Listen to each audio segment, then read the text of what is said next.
Mr. Buffett, I'm Barry Ziskin from Mesa, Arizona, longtime admirer of yours. Question pertains to Guinness.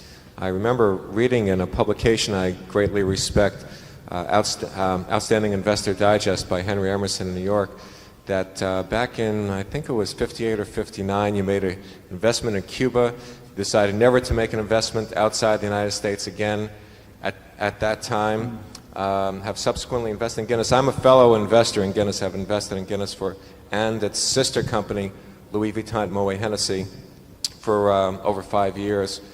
And I'm very happy with those investments, by the way.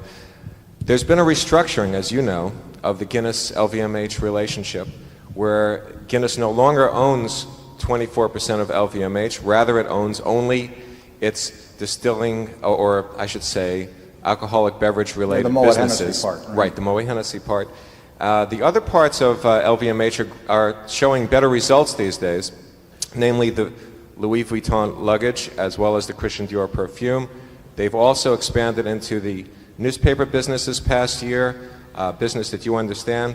Do you intend to look at the possibility, first of all, of participating in those businesses that you no longer own now with the restructured Guinness LVMH deal through some other form? Well, LVMH,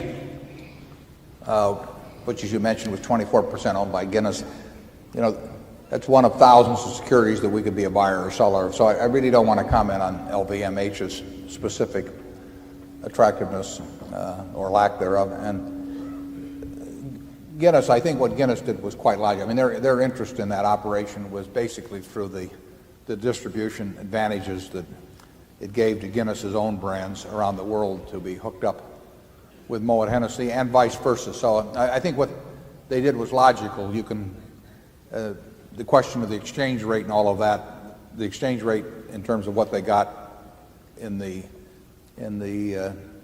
spirits business versus what they gave up in the luggage businesses and Christian Dior and a few things. You can form your own opinion on that. But I think the logic was sound.